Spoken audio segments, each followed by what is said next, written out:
es Blanca Salazar. Yo soy profesora de Ciencias Básicas, vinculada desde el año 1996 a la Facultad de Salud de la Universidad del Valle, y también me desempeño en proyectos de investigación relacionados sobre todo con la función respiratoria y con la fisiología del ejercicio.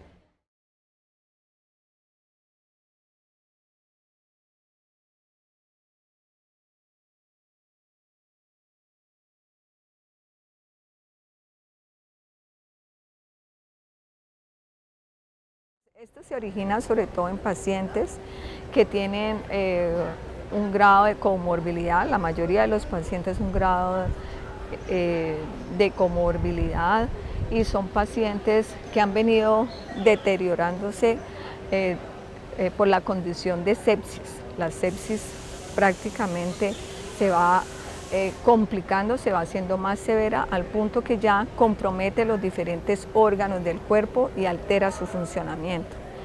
Y en ellos en general hay trastornos metabólicos, trastornos del intercambio gaseo, de los gases en los tejidos, o sea, el consumo de oxígeno, la liberación de CO2, y es un estado bastante difícil de manejar y con una alta mortalidad en las unidades de cuidado intensivo.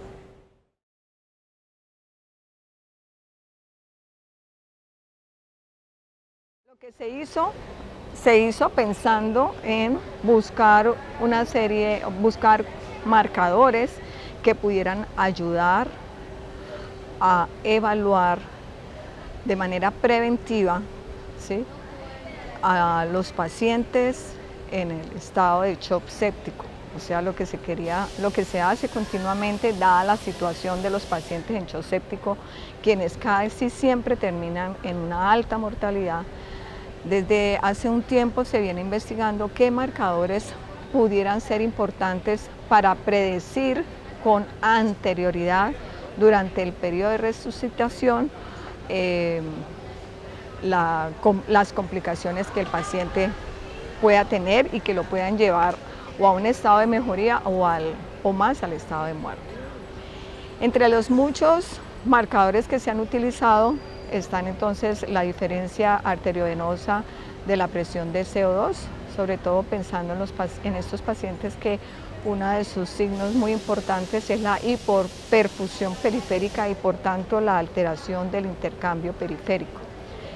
Pero alrededor de este marcador ha habido mucha discusión. En unos casos aumenta, en otros casos disminuye y como tal no permite predecir. Otro de los marcadores que se ha utilizado es el lactato, ¿sí?, pero de igual manera también tiene problemas para realmente ser un factor predictor por su variabilidad. Entonces, lo que se pensó es reunir estos dos marcadores para mirar si de esta manera podía tenerse una mayor información de manera preventiva en estos pacientes. Se reclutaron aproximadamente 160 pacientes, de los cuales 60 cumplieron con los criterios de inclusión. Son pacientes de cuidado intensivo en estado de shock y se empezaron a hacer sus determinaciones 6 horas después de iniciada la resucitación para mirar cuál era el comportamiento de estos dos marcadores. El que dirigió este proyecto de investigación y primer autor es el doctor Gustavo Ospina, que es un médico intensivista que actualmente está desarrollando su doctorado en Ciencias Básicas y que labora en la unidad de cuidados intensivos de la Fundación Valle del Iris.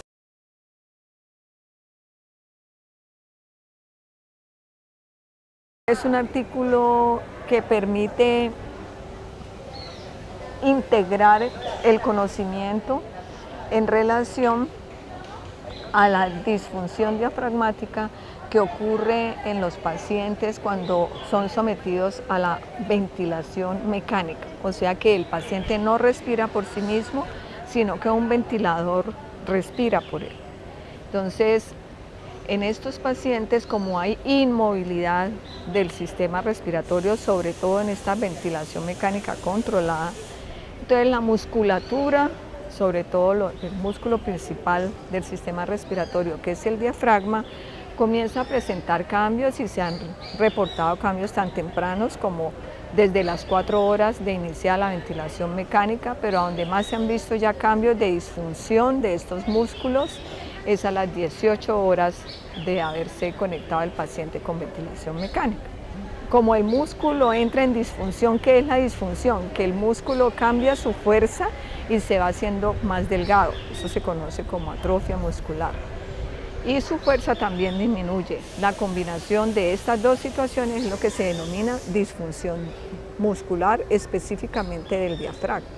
Entonces, estos pacientes en ventilación mecánica, cuando tienen contacto de muchos días con este sistema, lo que ocurre es que cuando ya se les va a desconectar o destetar, como se dice corrientemente, de la ventilación mecánica, no arrancan solos.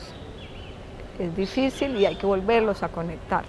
Entonces, esos estados de dificultad al destete son estados que lo que hacen es generar una mayor estadía de los pacientes en las unidades de cuidados intensivos, una mayor movilidad y un mayor gasto, pues, de las unidades. Nosotros lo que hicimos fue seguir el grosor, cómo cambiaba el grosor del diafragma a través de un método no invasivo que fue la ultrasonografía. Entonces, lo que se hizo fue reclutar una serie de pacientes también de la unidad de cuidados intensivos sometidos a ventilación mecánica y en ellos seguir ultrasonográficamente cómo iba disminuyendo ese grosor diafragmático en el tiempo. Y de acuerdo a eso, ver entonces si esos cambios eran significativos. Inicialmente quisimos ver eso, para luego entonces sí ver en posteriores proyectos si esa disminución del grosor se asociaba pues con esa dificultad al destete y si podía haber un punto en el que pudiéramos nosotros predecir que a un determinado grosor ese paciente posteriormente iba a presentar dificultad al destete. Entonces, con este trabajo, pues prácticamente tuvimos una serie de resultados que todavía no hemos publicado. Lo que se publicó fue toda la revisión en relación a esta temática. Y lo importante de esta revisión fue integrar todos los factores que llevaban a la disfunción, porque lo que encontramos es que muchos artículos hablaban de cada uno en específico. Entre estos factores estaban la edad, la nutrición, los fármacos, pues además de la ventilación mecánica obviamente, los fármacos a los que reciben los pacientes, como los sedantes, como los relajantes musculares, como los esteroides. Entonces, toda esta información la pudimos colectar, pero previamente a eso hicimos toda la revisión temática y de esa manera fue que publicamos pues como que la integración de estos factores era la que pudiera dar cuenta de la disfunción muscular y no la presencia de cada uno de ellos. Muy curiosamente pudimos no solamente exponer esos factores, sino además de eso, exponer los diferentes mecanismos que estaban mediando esa disfunción.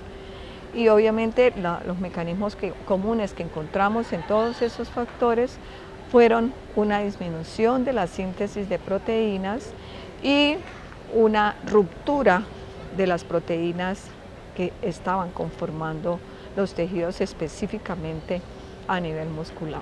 Entonces esos eran como los mecanismos que pudieran permitir explicar el por qué esa atrofia y esa disminución de fuerza se estaba produciendo en los músculos, pero no solamente porque se estaba sometido a la ventilación mecánica y a una inmovilidad respiratoria, que obviamente es uno de los factores mayores, sino que asociado a eso se encontraba la edad del paciente y todos los otros factores de los que ya les hablé.